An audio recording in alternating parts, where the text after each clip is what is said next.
Brought to you by TechnoSpark 20 series smartphones. I'm superhuman. मुझे फख्र है इस बात का कि इनके दामन पर कोई छींटा नहीं है, कोई कीचड़ नहीं है। ऐसे कितने लोग हैं राजनीति में जो दबंगी से बात को बोलते हैं और हर चुनौती का मुकाबला करते हैं। आप सब सौभाग्यशाली हो, मेरा निवेदन स्वीकार करो। 7 तारीख को पंजा छाप अपनी पुरानी पहचान है, इस पर बटन दबाकर दिग्विजय सिंह जी को संसद में भेजो। लोकसभा में जाएंगे, लेकिन ये बहुत आप जानते हो जिद्दी है, पकड़ने में कि बात को कुछ छोड़ते नहीं। और मैं बचपन से इनको देख रहा हूँ, जिस बात को ठान लिया उसको भी पूरा करके दिखाते हैं। वो नर्मदा मैया की पदयात्रा करनी हो, भाजपा के खिलाफ मोर्चा खोलना हो, संघर्ष करना हो, पार्टी के लिए कैंपेन करना हो, हर क्षेत्र में देश के किसी कोने में जब कांग्रेस पार्टी ने तो कुछ भी दिशा निर्देश दिए हैं, एक कर्मठ कार्यकर्ता के तौर पर इन्होंने सब जगह जाकर काम किया। परिस्थिति कैसी भी हो, लेकिन अपने लोगों को, प्रदेश की जनता को और इस जिले से, इस जिले का नाम आज दिग्विजय सिंह जी की वजह से हो रहा है। मैं आप सबको बहुत सौभाग्यशाली मानता हूँ कि 4 किलोमीटर मतगणना होगी तो सबसे ज्यादा वोटों से पूरे प्रदेश में वो जीतेगा तो दिग्विजय सिंह जी को जीतना चाहिए। साथी बैठे हैं और इस सभा में मौजूद दोस्तों, नौजवान साथियों, बुजुर्गों और प्यारे बच्चों, अभी आपने भाषण सुने प्रियव्रत जी के, दिग्विजय सिंह जी। 7 मई को मतदान है। ये मतदान आपको देश में एक नई सरकार का निर्माण करने के लिए करना है। ये मतदान इस देश के अगले 5 साल की दिशा और दशा तय करने का मतदान है। ये लोकसभा में आपकी नुमाइंदगी कौन करेगा, इस बात का निर्णय आप लोगों को करना है।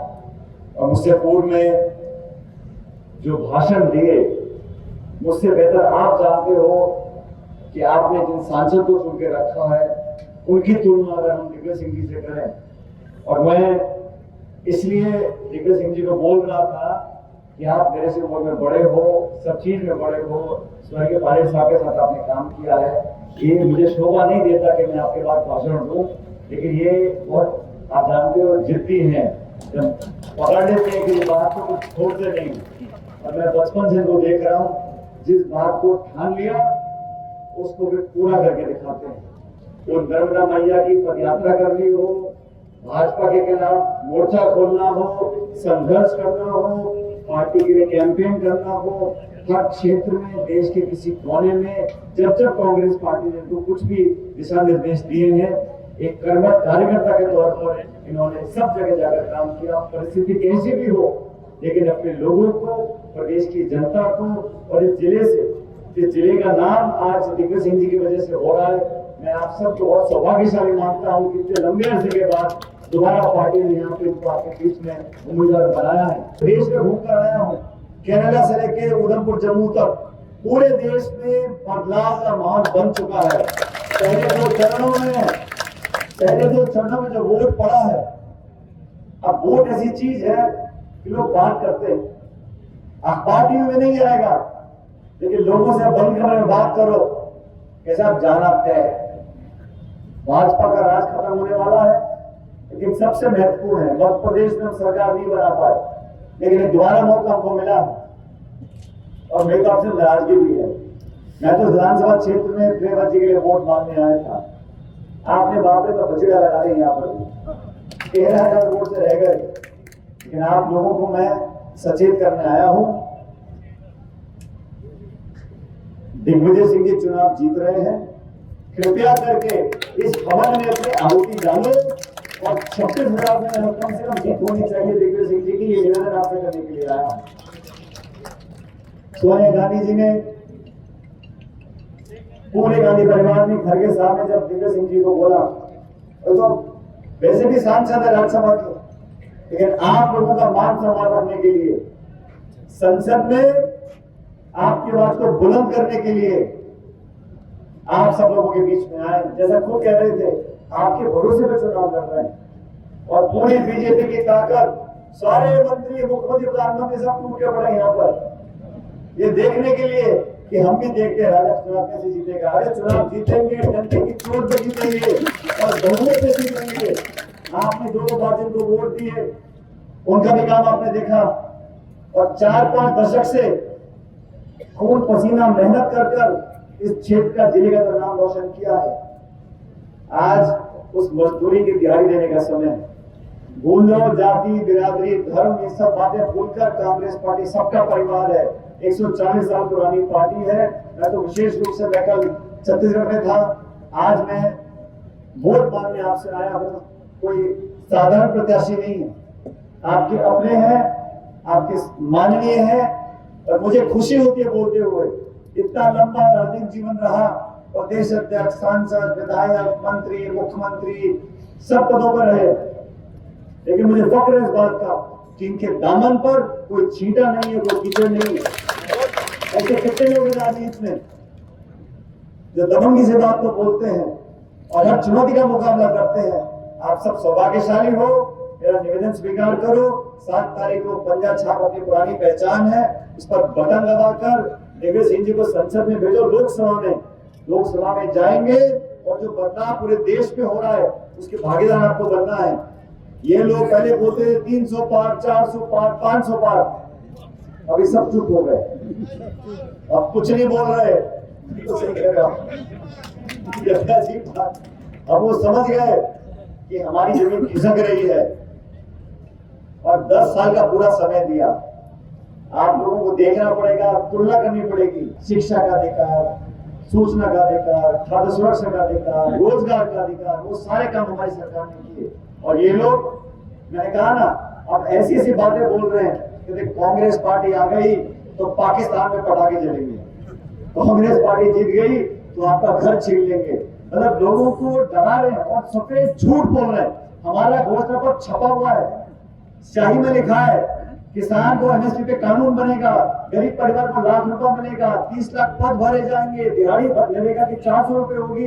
अरे गरीब की जेब में पैसा जाएगा तो राहत इस देश में मिलेगी। इस सबको संभव करने के लिए हम सब सामूहिक रूप से आपसे निवेदन करने के लिए आए हैं कि दिग्विजय सिंह जी को आपने लंबा आशीर्वाद दिया है, उनके पूरे परिवार को दिया, इनको दिया कि ना, जैसे वो खुद कह रहे, बाकी लोग कह रहे हैं, इस उम्र में आखिरी बार चुनाव लोकसभा का लड़ रहे हैं। आप सबसे कहना चाहता हूं, एक एक वोट इनके 40, 45, 50 साल के परिश्रम, लगन, त्याग, तपस्या को देनी है। एक एक वोट पंजा छाप मोहर लगानी है। 4 जून को जब मतगणना होगी तो सबसे ज्यादा वोटों से पूरे प्रदेश में अगर वो जीतेगा तो दिग्विजय सिंह जी को जीतना चाहिए। और ये दिग्विजय सिंह जी, मैंने कहा ना आपको, बहुत जिद्दी है, लेकिन मैं भी भतीजा जिद्दी कम नहीं हूं उनसे, मैं भी ऐसे मारूंगा नहीं। आपने प्रीमत की नैया पानी लगाई, लेकिन दिग्विजय सिंह को जिताना पड़ेगा भारी बहुमत से। दोनों हाथ खड़े कर मुझे आश्वासन देकर जाओ कि भारी बहुमत से जीतेंगे और लाखों वोट से जीतकर संसद में जाएंगे। बहुत बहुत धन्यवाद। भगवान आपको खुश रखे, हमेशा फलो आगे बढ़ो और आपका आशीर्वाद हमें बना रहे। बहुत बहुत धन्यवाद। जय हिंद, राम राम साहब। मैं आपको देश में कौन सेवा देगा 5 साल, इस बात का निर्णय करना है। और आपने देखा 10 साल से जो सरकार दिल्ली में है, उस सरकार ने जिन बातों को बोलकर सत्ता हासिल करी थी, महंगाई की, किसानी की, बेरोजगारी की, काले धन की, भ्रष्टाचार की, उन सब बातों को भूलकर अब एक ऐसा माहौल बना दिया जहां निर्वाचित मुख्यमंत्रियों को जेल में डाल रहे हैं। 2 निर्वाचित मुख्यमंत्री, आपकी विचारधारा अलग हो सकती है, पार्टी अलग हो सकती है, लेकिन देश में ऐसा माहौल बना दिया कि प्रमुख विपक्षी पार्टी कांग्रेस है, कांग्रेस पार्टी के बैंक के खाते अपने सीज कर दिए, मुख्यमंत्री को जेल में डाल दिया। चंडीगढ़ में महापौर का चुनाव हो रहा था, आप सबने देखा होगा, निर्वाचन अधिकारी खुद बैठ के वोटों को खराब कर रहा है। संवैधानिक संस्थाओं को लगातार चुनौती मिल रही है। देश में भय का माहौल बना रखा है, प्रतिशोध की भावना से, बदले की भावना से विपक्ष को टारगेट किया जा रहा है। सरकार की पूरी ताकत लगी हुई है विपक्ष के नेताओं की आवाज को खत्म करने के लिए। 147 सांसदों को एक दिन में निलंबित कर दिया और फिर कानून पारित किए जा रहे हैं। आपने कहा किसान की आमदनी दोगुनी हो जाएगी, आपने कहा काला विदेश से लेकर आएंगे, आपने कहा घुसपैठियों को बाहर भगा देंगे। मैं चुनौती देता हूं केंद्र सरकार को, इन 10 सालों में आपने किस मोर्चे पर काम किया? आपने भाषण दिए, टेलीविजन में विज्ञापन दिए, अखबार में फोटो छपवाई, लचीली लचीली बातें बोलकर लोगों का मन जीतने की कोशिश करी, लेकिन धरातल पर आप हर मोर्चे पर नाकामयाब रहे हो। और मुझे खुशी है कांग्रेस पार्टी ने जो घोषणा पत्र बनाया है उसमें हमने वादा किया है इस देश में जो सबसे गरीब परिवार है, प्रत्येक परिवार की जो प्रमुख महिला होगी उसके खाते में प्रति वर्ष 1 लाख रुपया हम लोग देंगे इस महंगाई से मुकाबला करने के लिए। ये छोटी बात नहीं है।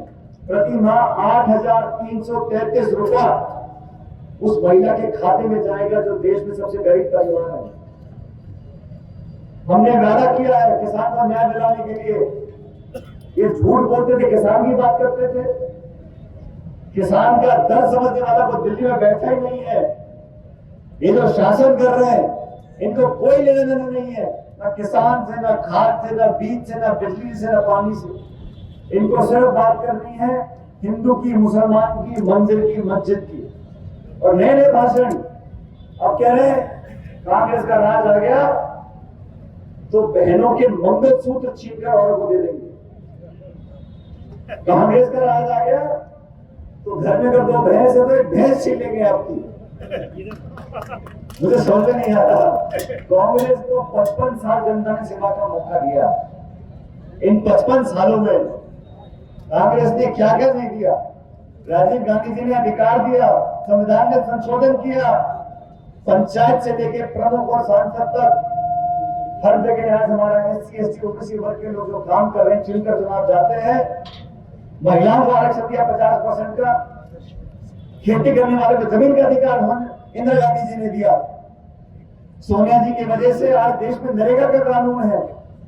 अरे हमने तो दिया है, जनता को दिया है। मनमोहन सिंह जी ने 76,000 करोड़ रुपए का किसान का कर्जा माफी की। हम लोग देते हैं, नीति निर्माण करते ताकि लोगों की मदद हो। आप क्या करते हो? आप देश के हवाई अड्डे, रेलवे लाइन, बिजली घर, खान, वो सब पौने पौने दाम में चंद लोगों को दे दिए।